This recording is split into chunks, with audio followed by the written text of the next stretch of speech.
उनको सुख हो गया, उनको उनके ऊपर आपत्तियां समाप्त होगी, उनके जो काम अटके हुए थे वो ठीक होने लगे, रोग भी दूर हो गए।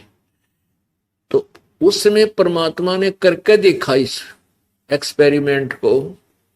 एक बार कबीर जी की महिमा सुनकर और 15-20 की संख्या में कोढ़ी पहुंच गए कबीर जी के पास। तो परमेश्वर ने से प्रार्थना की, प्रभु हम बहुत दुखी हैं। परमात्मा बोले भाई नाम भक्ति करो, जब बात बनेगी। कहाँ जी, जो आप कहोगे कर लेंगे। अब परमात्मा ने प्रथम मंत्र दिया, उनका कोढ़ ठीक हो गया आशीर्वाद से, और कहा भाई तुम आया करियो सत्संग, 1 महीने में 1 बार तो जरूर मेरे पास आना बेटा। अब वो स्वस्थ हो गए, फिर क्या क्यों आम थे, नहीं आए, जाते रहे। स्वस्थ हो गए, फिर तो बकवाद भाव प्राणी को। तो परमात्मा कहते हैं कि सुख तो मैं 1 बार दे दूंगा, पर यू काल तो मैं फिर ले जाएगा अपने पाले में, अपने अखाड़े में। तो इसलिए थोड़ा बहुत कष्ट भी आपको बना रहे अब इस, क्योंकि अब ये ऑपरेशन प्रारंभ हो गया आपके जन्म मरण के रोग काटने का, यानी पूर्ण मोक्ष प्राप्त करने के लिए आप यहां आए हो। और अब आपको कैसे पूर्ण मोक्ष होगा ये परमात्मा ने देखना है, आपकी नहीं चलेगी। तो क्या करेगा प्रभु, 1-2 सुख 1-2 दुखता आपके ऐसे निवारण कर देगा कि आप सोचने पर विवश हो जाओगे, सचमुच यहां कुछ ना कुछ है। लेकिन हम भ्रमित ज्यादा हैं, हम डरे हुए ज्यादा हैं, कहीं उन पूजाओं को त्याग दें हमें हानि हो जाए। उन पूजाओं के करते करते तो थोड़ी दुर्गति हो रही, और उन्हीं से फिर घबराते हो। उनको कति त्यागना होगा, पूर्ण रूप से छोड़ना होगा। क्यों, जैसे हम किसी दूसरे डॉक्टर के पास जाते हैं, तो उस डॉक्टर के पास जाओगे तो उसी की टेबलेट्स, उसी का ट्रीटमेंट चलेगा, अन्य टेबलेट नहीं खानी, वो त्याग देनी पड़ेंगी। चाहे आपके पास बैलेंस पड़ी हो, उनको फेंक देना चाहिए।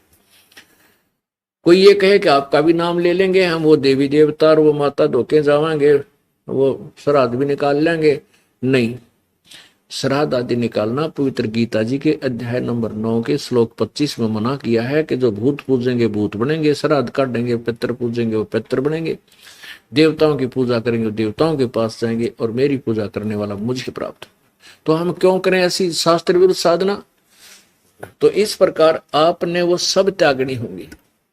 तो जैसे आपको 1-2 सुख ऐसा मिलेगा कि आप बहुत ही महसूस करोगे सचमुच बहुत दया होगी, और फिर आपको विधि बताई जाएगी कि अपने पैरों पर खड़े हो। अब ये सुख ये दुख दूर तो हो जाएंगे, पर आगे कष्ट आपके ऊपर कितने भयंकर होंगे अगले जन्मों में, वो आपको याद नहीं, प्रभु को पता है। तो इसलिए परमेश्वर अपने हिसाब से आपके दुखों का निवारण करेगा। आपको मैं बार बार कहता है ये दास के हमारा नाम लेने से पहले पूरा ज्ञान समझो। हमारे परमेश्वर कबीर जी का उद्देश्य है आपको काल के जाल से निकालना, और आप भी इसी उद्देश्य से यहां आते हो। तो आप हमारे अनुयायी हो, और केवल आप धन प्राप्ति करने, पुत्र प्राप्ति करने, या कोई और छोटे मोटे कष्ट निवारण करने तक सीमित आपकी बुद्धि, तो फिर आप यहाँ के अनुयायी नहीं हो। ठीक है, जैसा करोगे वैसा फल आपको परमात्मा अवश्य देगा। जब हमने जन्म और मृत्यु का रोग कटवाना है, ये परमात्मा का ऑपरेशन थिएटर है, परमात्मा का हॉस्पिटल है। अब तो जैसे मरीज जब हॉस्पिटल में एडमिट हो जाता है रोगी, तो फिर डॉक्टर ने देखना उसको कितनी ग्लूकोज डालनी है, कब ऑपरेशन करना है, या कितना क्या करना है। तो मरीज की नहीं चलेगी वहां। तो यहां आप मरीज हो, रोगी हो, कौन से रोग के, जन्म और मृत्यु के। और ये दास उस परम पिता का डॉक्टर है, परम पिता के इस हॉस्पिटल का। अब जो भी आपके साथ जो भी दुख निवारण करना होगा वो होगा, और अभी नहीं करना है उसको नहीं करेंगे। जैसे आपके पेट में दर्द है और उधर से कोई ऐसा चोट लगी है कि खून निकल रहा है, तो डॉक्टर उस पेट के दर्द ने पाछे देखेगा, पहले वो ब्लड बंद करेगा, ऑपरेशन उसका करेगा, और फिर बाद में चाहे रोगी चा चा करें जाओ उसको बाद में देखेगा।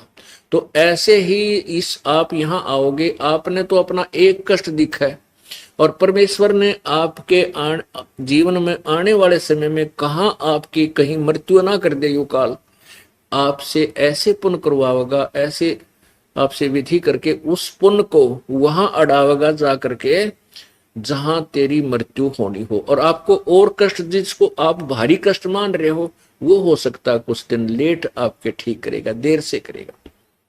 ये हमने नहीं पता, परमेश्वर कबीर जी को ज्ञान है।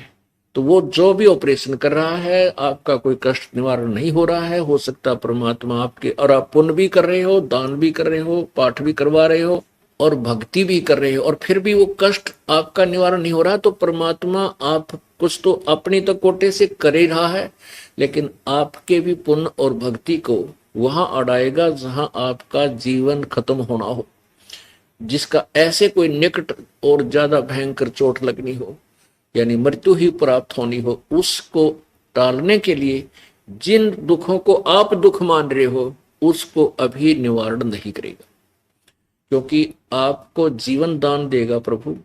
जीवन, अगर आपका जीवन ही इतना है रह गया और आपने भक्ति ठीक से की नहीं, नाम नूम तोड़ दिया, तो आपको आपकी मृत्यु हो जाएगी, फिर क्या मिला? कुछ भी ना मिला। तो इसलिए परमात्मा जो करेगा वो सही करेगा।